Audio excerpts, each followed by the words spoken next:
अपने उत्तराखंड दौरे पर पहुंचे केंद्रीय राज्य मंत्री डॉक्टर जितेंद्र सिंह ने मोदी सरकार के 8 साल पूरे होने पर मोदी सरकार के देश भर में चलाई जा रही जन कल्याणकारी योजनाओं की सराहना करते हुए प्रधानमंत्री नरेंद्र मोदी की तारीफ की। केंद्रीय राज्य मंत्री ने कहा कि जब से प्रधानमंत्री नरेंद्र मोदी ने देश की बागडोर संभाली है तब से देश में कई नए परिवर्तन हुए हैं। मोदी का आना युग के परिवर्तन जैसा था। उन्होंने कहा कि आज दुनिया भर की एजेंसी ने माना है कि नरेंद्र मोदी दुनिया के सबसे लोकप्रिय नेता हैं।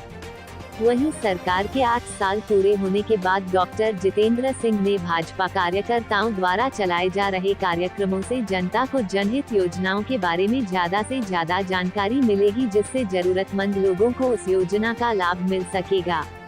रिपोर्ट मोनू राजपूत, देहरादून। जिस संकल्प के साथ मोदी जी ने इस देश का नेतृत्व संभाला था, उस संकल्प की सिद्धि होते हम देखते हैं। जितने भी योजनाएं हैं, चाहे वो स्वच्छता को लेकर महिला शौचालय बनाने की है, चाहे वो उज्ज्वला की है, चाहे वो पीएम आवास योजना है, चाहे वो किसान सम्मान निधि है, प्रत्येक योजना उस व्यक्ति, उस वर्ग को ध्यान में रख करके निर्माणित की गई, जिसका कहीं ना कहीं पिछली सरकारों के दौरान तिरस्कार हुआ था अथवा उस प्रकार की प्राथमिकता नहीं मिली जिसका वो हकदार था। आज यही कारण है, जैसा मैंने कहा, कि हमारे विरोधियों के परिवार, नेता विरोध करते हैं लेकिन उनके परिवार के सदस्य मनी मन वोट देते हैं। और ये काम, ये जो 8 वर्ष में निरंतर मोदी जी का ग्राफ ऊपर गया है, इसके पीछे कठोर परिश्रम है, निष्ठा है, ईमानदारी है, जिससे लोगों में एक विश्वास जागा है अपने नेतृत्व के प्रति। और मोदी जी ने एक नई कार्य संस्कृति, एक नई कार्यशैली और मैं तो कहूँगा राजनीतिक संस्कृति को जन्म दिया कि जहां जिस चीज की आवश्यकता है उसको मिलेगी, जिस व्यक्ति को जिस चीज की जरूरत है उसको मिलेगी। ये नहीं सोचा कि उसका वर्ग क्या है, उसका धर्म क्या है, वो हिंदू है कि मुसलमान है कि दलित है कि ठाकुर है। ये भी नहीं पूछा कि पिछले चुनाव में किसको वोट दिया था। मोदी जी ने कहा हम अपना धर्म निभाएंगे न्याय का, उसके उपरांत जनता पे छोड़ देंगे कि वो हमारे बारे में क्या फैसला करेगी। और जनता ने फैसला किया कि जब दूसरी बार मोदी जी आए तो पहले से भी अधिक बहुमत से आए। अर्थात जो मोदी जी ने जो नई राजनीतिक संस्कृति लाने का प्रयास किया, उसका भी अनुमोदन, उसकी भी एंडोर्समेंट की है भारत की जनता ने। और इसलिए हम उसी विषय को लेकर के, उसके भिन्न भिन्न पहलुओं को लेकर के चर्चा करते हैं और साथ में आपसे भी कुछ सुझाव मिले तो हम लेकर के जाते हैं। विकास के जितने कार्य पिछले 6-7 वर्षों में हुए, इतने पहले कभी नहीं हुए। वो क्षेत्र जहां कभी कोई नजर देखता नहीं था, पूर्वोत्तर का क्षेत्र, जिसका कभी खबर में जिक्र नहीं आता, अखबार में जिक्र आता तो इसलिए आता कि कहीं कोई हिंसा हो गई, कोई गुटपैठ, कोई घुसपैठ हो गई, कोई एनकाउंटर हो गया।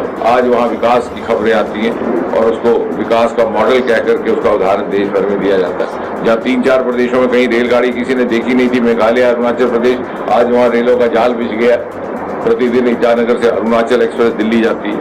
कोई ऐसा प्रदेश नहीं है कि जहाँ पर हवाई अड्डा नहीं है, जहाँ 6-6 महीने सड़कें बंद रहती थी, यातायात के साधन ठप रहते थे, आज वहाँ नेशनल हाईवे बन गए। तो ये परिवर्तन है निष्ठा और ईमानदारी के साथ। और मैं चाहूँगा कि मीडिया का हमें एक और पहलू में भी सहयोग चाहिए। मोदी जी ने बड़ी निष्ठा के साथ देश में स्टार्टअप मुहिम शुरू की। 2015 में उन्होंने लाल किले से कहा startup India, stand up India.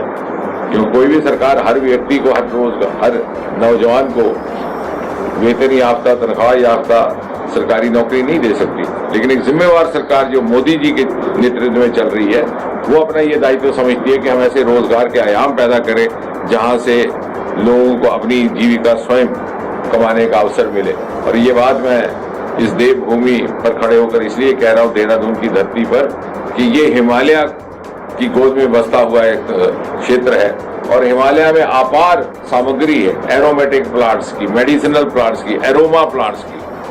और हमारी सरकार ने एक एरोमा मिशन शुरू किया है। जो बच्चे इसमें जिन्होंने प्रवेश किया, जो इसमें रुचि ली है, वो लाखों कमा रहे हैं और साथ ही साथ देश की सेवा भी कर रहे हैं। विशेषकर कोविड काल में इसको समझ आई कि किस प्रकार इसका कितना महत्व है, ये पहाड़ों की जड़ी बूटियों से जन्मी इन औषधियों का। तो मैं चाहूंगा कि आपके माध्यम से जो एग्रीटेक स्टार्टअप्स हैं, जो एरोमेटिक स्टार्टअप्स हैं, उनको लेकर के भी प्रचार प्रसार हो, क्योंकि अक्सर कहीं ना कहीं मीडिया में इस प्रकार की खबर को बहुत ज़्यादा प्राथमिकता नहीं मिलती। अभी भी मैं समझता हूँ कि आपको मैं पूरी तरह से आपकी प्यास पूरी नहीं कर पाऊंगा, क्योंकि आपके मन में जो प्रश्न है कुछ भिन्न है, लेकिन हम भी सोच के आए हैं कि आज बात अपनी ही करनी है। तो बहुत बहुत धन्यवाद। कश्मीर में कश्मीरी पंडितों पर अत्याचार को लेकर आम आदमी पार्टी ने देहरादून के गांधी पार्क में धरना दिया। आम आदमी पार्टी के नेताओं ने इस मामले में केंद्र सरकार से जवाब मांगा और केंद्र की चुप्पी पर सवाल भी उठाए।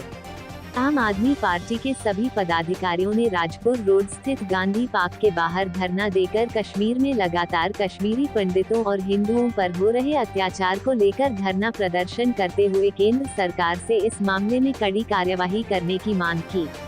इस मौके पर आम आदमी पार्टी के प्रदेश संगठन समन्वयक ज्योत सिंह बिष्ट ने कहा कि आम आदमी पार्टी के राष्ट्रीय संयोजक अरविंद केजरीवाल के आह्वान पर दिल्ली से लेकर देश के सभी राज्यों के मुख्य शहरों में आम आदमी पार्टी देश में बढ़ रहे आतंकवाद की घटनाओं और कश्मीर में लगातार हो रही घटनाओं को लेकर आम आदमी पार्टी के पदाधिकारी और कार्यकर्ता केंद्र सरकार को नींद से जगाने के लिए धरने पर बैठे हैं। उन्होंने इस दौरान प्रधानमंत्री नरेंद्र मोदी पर निशाना साधते हुए कहा कि प्रधानमंत्री नरेंद्र मोदी 56 नहीं बल्कि 156 इंच का सीना लगातार दिखाते थे, लेकिन अब वह कश्मीर की घटनाओं और देश में बढ़ रही आतंकवादी घटनाओं को लेकर आखिर क्यों मौन है। रिपोर्ट मोनू राजपूत, देहरादून।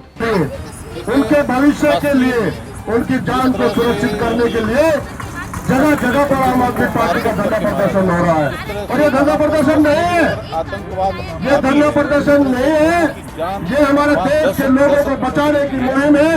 ये आम आदमी पार्टी की वो मुहिम है जिससे कि हमारे कश्मीरी पंडितों को संरक्षण मिल सके, उन पर अत्याचार बंद हो सके, उनको उनका अधिकार मिल सके। इसलिए आम आदमी पार्टी आज सबको बता दे रही है। और मैं कहना चाहता हूँ आम आदमी पार्टी लड़ रही है, एक नारे के साथ मैं कहना चाहूँगा, लड़ रहे हैं इसलिए कि प्यार जग में जी सके, लड़ रहे हैं इसलिए कि प्यार जग में जी सके, आदमी का खून कोई आग में न पी सके, आग में न पी सके। और देखिए हो क्या रहा है, देश में दो तरह की राजनीति, दो तरह की व्यवस्थाएं बराबर चल रही है। एक तो व्यवस्था चल रही है दिल्ली और पंजाब से, इस देश के सबसे ईमानदार नेता, सबसे